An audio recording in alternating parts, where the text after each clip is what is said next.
Ladies and gentlemen, let us welcome in Nick Schwerdt. Nick, thank you so much for joining us. Arrowhead Pride's very own SB Nation's Kansas City Chiefs website, Nick Schwerdt. Nick, thank you so much for joining us. How are things with you out in Kansas City? Things are great here, man. It's a good time to be a Chiefs fan. So the city is buzzing. I appreciate you guys having me on tonight. Absolutely, yes. Thank you so much for joining us. So, obviously, it's been a whirlwind over here. You know, it's awfully close here in New York, where we're dealing with the Empire State Building lighting up in green at times, and with Mike over there being a Giants fan, me being an Eagles fan, it's time to be alive right now. But I'm glad you're with us here to talk some Chiefs. And I think the first thing that we got to start off with, obviously, since I brought up that I am an Eagles fan. The big thing, obviously, is no pun intended, big. But Andy Reid is back in the Super Bowl and facing his former team. And I know there's so many different storylines about how he did not retain the now Eagles head coach Nick Sirianni when he was fired from, or when he was let go from the Eagles back in 2012. And subsequently, he went to San Diego after. But there's so many different storylines, and I think we'll start off with that one with Andy Reid. What have you heard out there? And he obviously he says he's willing to ready to face them and whatnot, but he's got a lot of love for the city. What have you seen? Andy's an interesting cat. He doesn't give much away. You listen to him talk, and we listen to him talk every week, right? We're airing his I work for 610 Sports Radio in town as well, so we're airing his press conferences every week, and you don't really expect to get much from him. He doesn't give much away schematically. He doesn't give much away in terms of injuries, but he takes it to a new extreme whenever you try to pry into his emotions, whenever you try to figure out, hey, how are you feeling about this? What are the memories going to be when you go up against your former team? Since he's been the Chiefs head coach, he has faced the Eagles 3 times, and I think the farther away you get from it, right? He spent 14 seasons in Philadelphia, but the farther away that you get from it, it maybe lessens the emotions that go into it. And the more you play that team, it lessens the emotions that you may feel. I know that Andy is going to probably, or has already spent time thinking about what it's going to be like to go up against an organization that he spent so much time with, but this guy is a creature of habit. I mean, he sleeps 2 hours a night. He's up at 4 a.m. All he thinks about is football. I really believe that. Like, I think there's a human being in there. Like, his players love him, and he knows how to push those right buttons. He knows how to be critical and then come back and put his arm around you. But there's a human side, but he just doesn't let it out. So I don't know what he's feeling. Your guess is as good as mine. I'm sure he's feeling something about it, but what have I seen? Absolutely nothing. And I don't expect that to change. He's not the type of guy who's going to sit there for 2 or 3 minutes and just sort of, speak poetically about memories in his life. Yeah, that's true. And especially, too, he also has a few players that he drafted on the Eagles roster currently. He's got Fletcher Cox, Brandon Graham, and why did I just draw a blank here? Jason Kelce. Yeah, exactly. And Jason Kelce, too. Exactly. So, those are really the big 3 that are the oldest guys on the team and, that he drafted. So, Mike, take it away. We'll switch it up. Yeah, Nick, thanks so much once again for coming on with us. And we were talking about watching that game on Sunday. I think, the legend of Mahomes continues to grow even more. That, the performance that he pulled, basically just being on one leg. I think the conversation always was on the broadcast that if it were probably a regular season game, he probably would have taken that game off. They would have, he would have been out of the game and whatnot. But this is obviously was the AFC Championship and whatnot, and the performance he was able to pull off. And still, like as Joey and I were saying, just holding your breath every time he was going to be tackled or whatnot. And then that final run to set up the game-winning field goal. Just continues to add to this fantastic legend. And I mean, where does it go if he captures another Super Bowl title? Man, well, that moment in general, like that game specifically, will be his flu game, will be his bloody sock game, right? It only matters if you win the title. If you lose to Philadelphia in the Super Bowl, it will be a blip. kind of like last year. I don't know if you guys remember this not being in Kansas City, but when they beat the Bills in that divisional round game, everybody in Kansas City was printing those Grim Reaper t-shirts because Andy Reid said after the game, hey, well, I told him when things get grim, be the Grim Reaper. People were printing the shirts, making signs at the game. Then they lost to the Bengals the next week. Guess what? Nobody calls Patrick Mahomes anymore. The Grim Reaper. The legend of that 13-second drive feels kind of hollow knowing you didn't even go to the Super Bowl last year, let alone win it. So I think that was an amazing performance. And I think you put it pretty astutely, Mike. It's not that he is a legend. It's almost his story is that of legends, right? He just keeps doing these things that don't make any sense, that make other guys who play the game sort of like I was listening to Ray Lewis talk about it on Inside the NFL, and he said, I don't get it. I've had that ankle injury. You're not supposed to be able to do some of the things that he can do. And that's a testament to his training process. You know, his trainer, Bobby Stroop, who he works with every offseason and during the season, he said, like, it may sound crazy, but that's the type of stuff that Patrick Mahomes works on. He works on joint and ligament flexibility to be able to withstand the sorts of injuries that can sideline guys for, 2+ months. And Patrick said after the game, I thought that my straight line speed would be okay. It was the change of direction. I didn't know how I was going to be able to move from side to side. Looked to be moving all right on that run that set up the eventual game winner. So that's going to be a moment that everybody remembers if the Chiefs can take care of business against Philadelphia. We brought up obviously earlier with Jason Kelce, but now you look on the other side with Travis Kelce, and the first ever brother pairing going head to head in the Super Bowl era is truly amazing. And now it's Super Bowl 57. You say to yourself, in 57 years, it really has not been a brother pairing that have gone against each other. I found that wild, and of course it's happening with the Kelce brothers. Amazing stuff to see. From what you've gotten to see with these two clowns, if you will, you see Travis and you see what Jason has done here.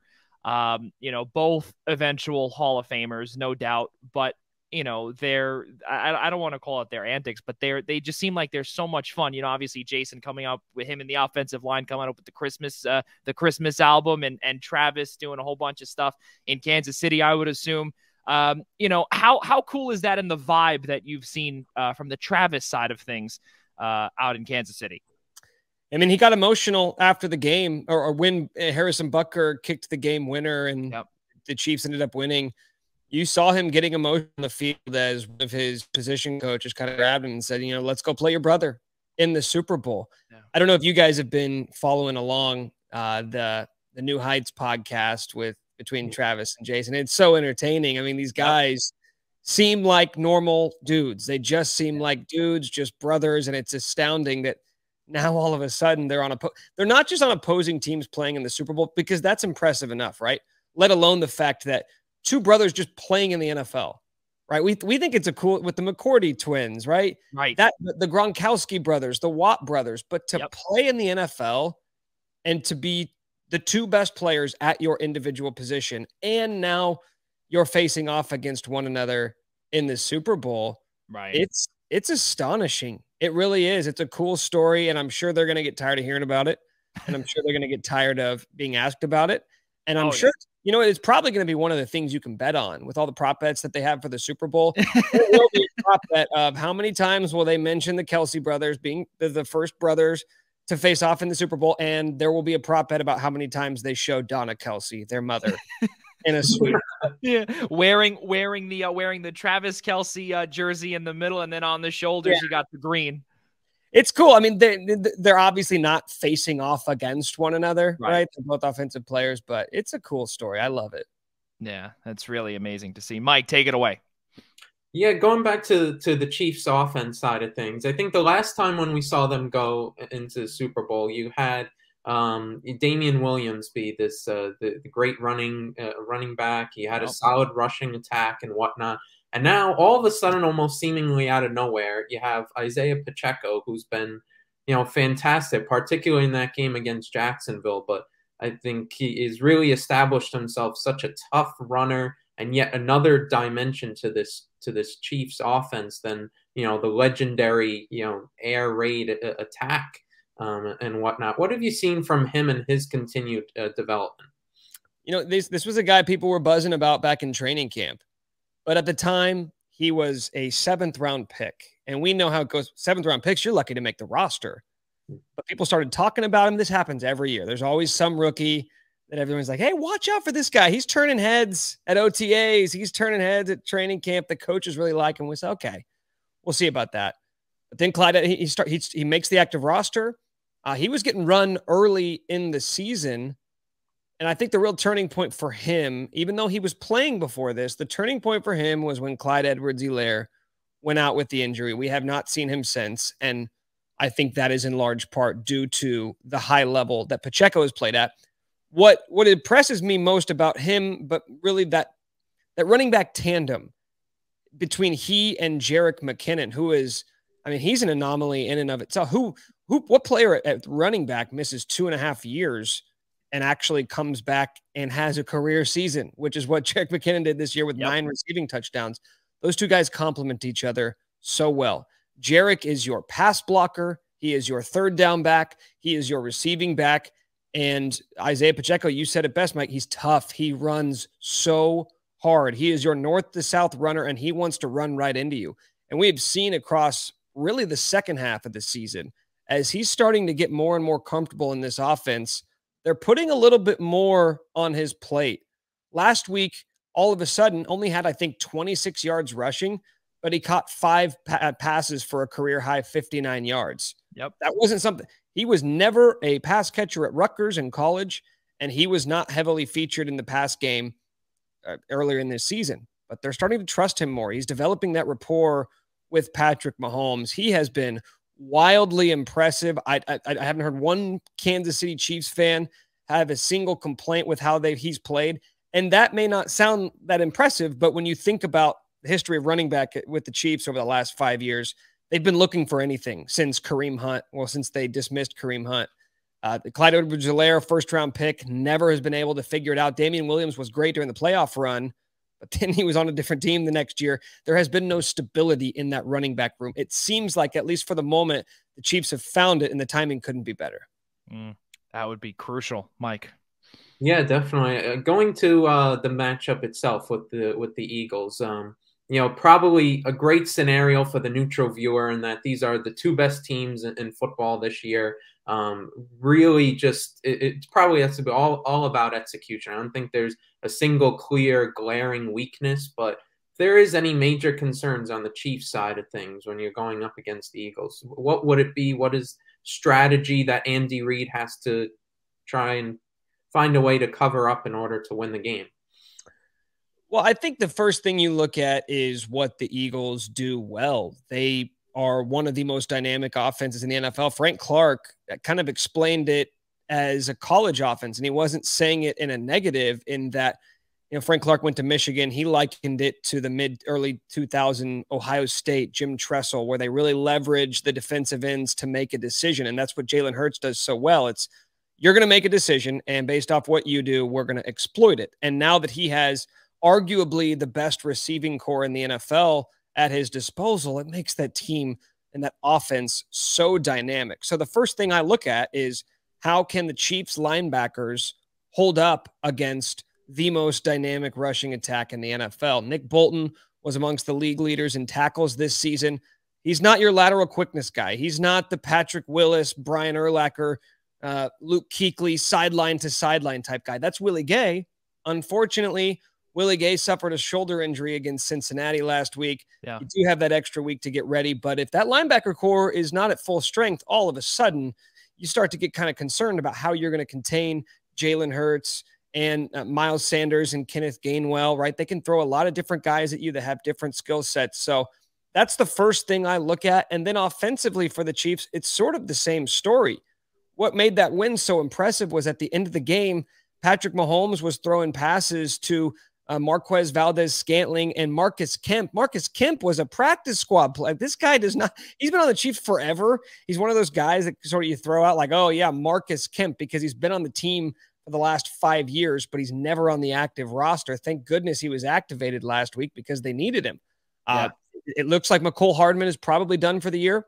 We'll see about Juju Smith-Schuster. We'll see about Kadarius Toney, but at what level do you start to get concerned of this offense not being at full strength again versus one of the league's best defenses, specifically the league's best pass rush in Philadelphia? So injuries really are the first thing that come to mind when I think about concerns going up against a really, really good Eagles team. The thing that, or there was actually one player there, Nick, that you did not bring up actually throughout every single one, L'Jarius Sneed, who's out with a concussion now. And that is something that's crucial because he pretty much covers the opposing number one wideout.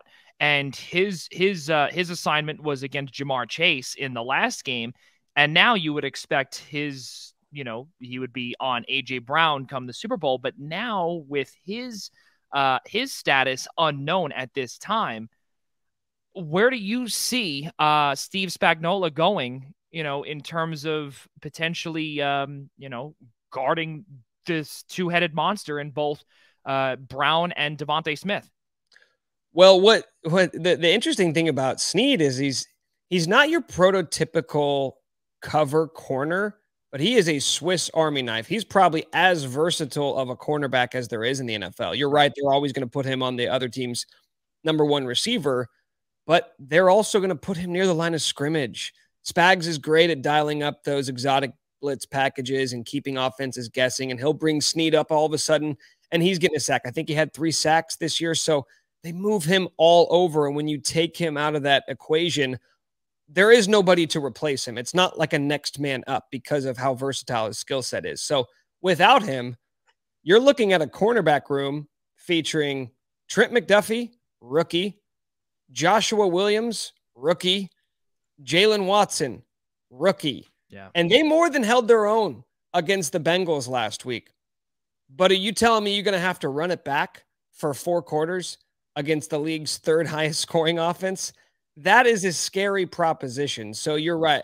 There was a glaring omission because L'Jarius Sneed is on the short list behind a guy like Chris Jones in terms of most important players to this Chiefs defense. Yeah, it's really scary to think, especially, now towards the end of the season, when you look at the other side of things, Philadelphia, they pretty much hobbled into the playoffs. And then, with having that bye, they were able to kind of get healthy rather quickly. And now they're at full strength for the most part. But now you look at the Chiefs side, and now it's kind of the opposite. Now they're really beginning to decline in terms of health at the wrong time. So we'll see what goes on there. But, now I guess we'll look at the mental side of things here. And, I think, Nick, you look at the special teams too, and Harrison Butker toward, down the stretch where, she struggled a bit, and as did special teams too. We obviously heard about Sky Moore too. We saw what he did in that final return that pretty much set up the game winner. Things looked great there, down the stretch. But again, with Butker struggling, in the latter portion of the season, what was it that really, changed for him and really for the special teams room? You tell me if you have an answer to that question. I'd love to hear those 2 guys that you just mentioned, Harrison Butker and Sky Moore. Let me paint a picture for you guys of how things were going for them in Kansas City. People were running them out of town because that was the only thing holding this team back. Muffed punts, missed field goals, shanked extra points. I'm telling you right now, every Chiefs fan, if you go pull 100 Chiefs fans, 99 of them would have told you, if you had asked them, hey, how's the Chiefs season end? They would have said one of those 2 things. It's going to be the AFC Championship game, and Butker's going to miss a chip shot field goal, and then we go home. Same thing with Sky Moore, because Sky Moore never returned punts. He never returned punts in college. And they said, you know what we should do with this guy? Let's send him back there and have him return punts. And he fumbled it once. And like, let's give him another shot. And he fumbled it twice. You know what? He's getting the hang of things. And Chiefs fans are pulling their hair out at this point. With the muffed punts, that's not something you ever expect, and it's an easy fix. You would think like, hey, have somebody else do it. There's 53 guys on the roster, so there's got to be one of them with a little more experience in this regard. The missed field goals, I don't know. Harrison Butker coming into this season was the second most accurate kicker in NFL history. That's what I'm saying. Yeah. So this is the kind of crazy part. He suffers an injury week 1. Where at? In Arizona. Yeah. That turf was, I mean, Trent McDuffie, your first round pick at cornerback, also suffered an injury. I think it was a hamstring injury. Yeah. Week 1.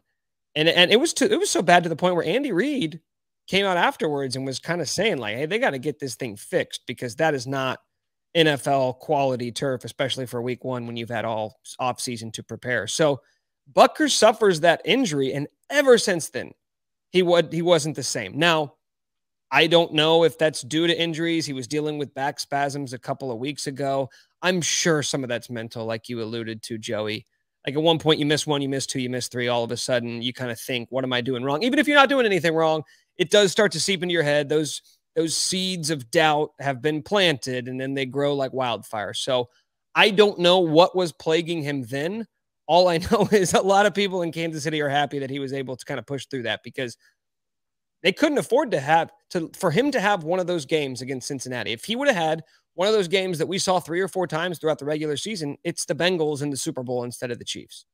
Yeah, that's very true. And again, they did not want to see, or any Chiefs fan would not want to see what happened, with Brett Maher too. We know all of that stuff too. So I don't think they even want to hear that name or even compare that with Harrison Butker. So, but yeah, no, like I said, again, the mental aspect too, in addition to the physical part too. Now, let me ask you this, just I guess off topic for a second though.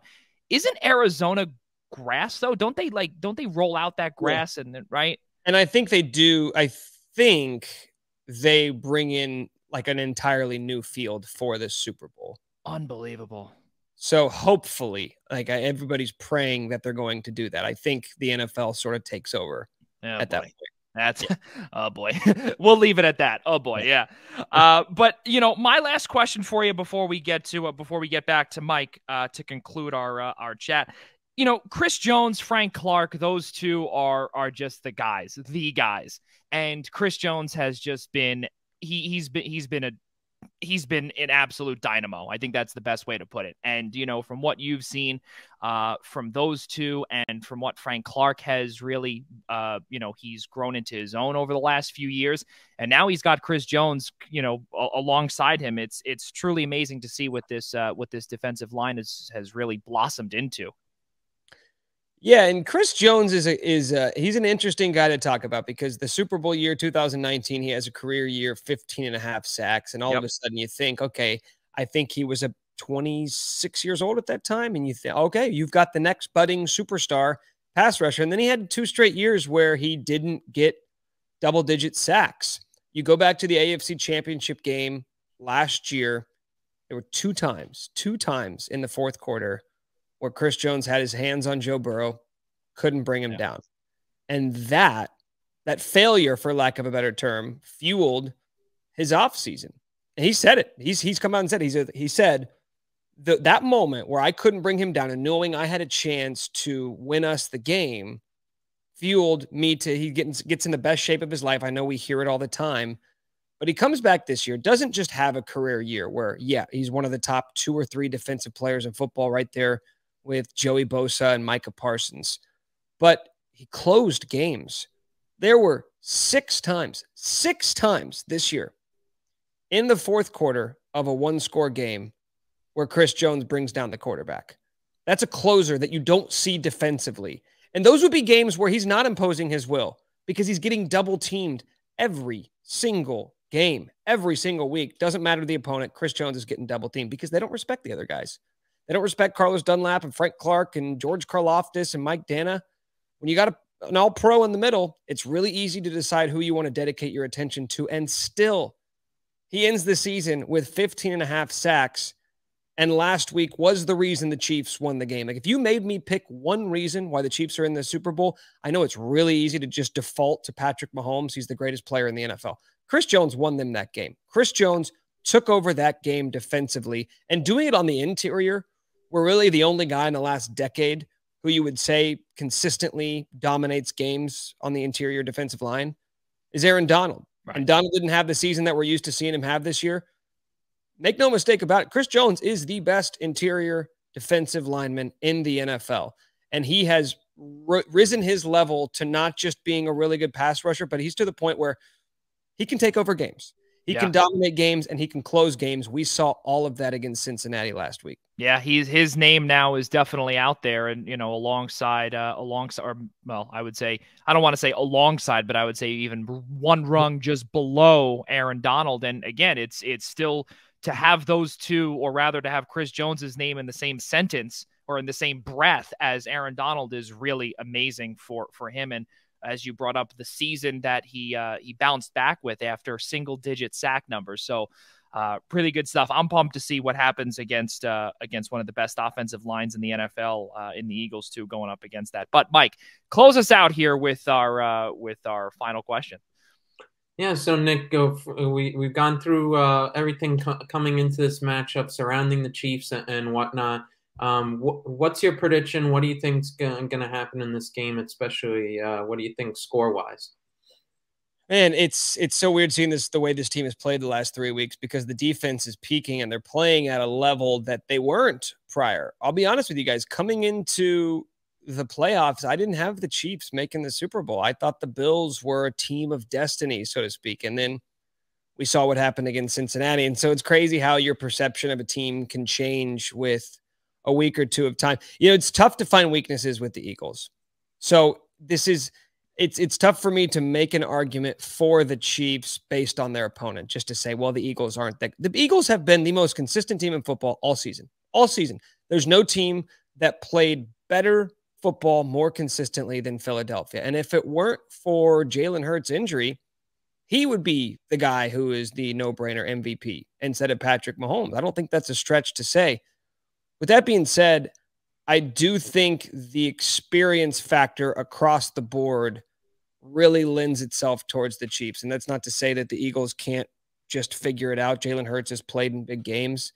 And Jason Kelce, Fletcher Cox, Brandon Graham, these guys have played in Super Bowls. But we know who the two most important guys on the field for both teams are: head coach and quarterback.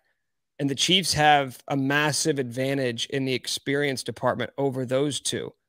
On top of that, kind of like we saw at the end of the game, if I'm ever on the fence between how a game's going to go, I'm going to say one team's got Mahomes and the other doesn't. Jalen Hurts is a phenomenal quarterback, but Joe Burrow was a phenomenal quarterback. And we saw who got outplayed last week. It seems almost mythical, but Mahomes just makes you feel like you're never out of it. He makes you feel like no matter how much your back is against the wall, you're going to find a way to fight your way out and end up victorious. So I think this is a great game. I think it's the best possible matchup we could have been treated to in a Super Bowl. It's rare where you feel like you get to the end of the season and it truly is the two best teams in football. But I think that's what we got. I'm going to go Chiefs 27, Eagles 24 in what should be just an incredible Super Bowl matchup. Well, I'm pumped to see what goes on in about 9 days' time. So, ladies and gentlemen, we cannot thank Nick Schwerdt enough for coming on. Nick, thank you so much. Arrowhead Pride's very own SB Nation's Kansas City Chiefs blogger. Listen, Nick, where can we find you on social media? Just let everyone know where we could find you. Well, my last name's a nightmare, so I'm going to have to spell it out for you. It's Nick_Schwerdt. That's SCHWERDT. Yeah. I handle social media for Arrowhead Pride, also a staff writer for Arrowhead Pride, and I'm on the midday show for 610 Sports Radio here in Kansas City, Cody and Gold. So we'll be headed down to Phoenix on Sunday to cover what should be a circus of a week down in the desert. Well, enjoy Radio Row, Nick. Thank you so much for joining us just a few days before your trek down to the desert, and enjoy the Super Bowl, man. Should be tons of fun. Thanks so much for coming on. Hey, thanks for having me, fellas. All right. So, ladies and gentlemen,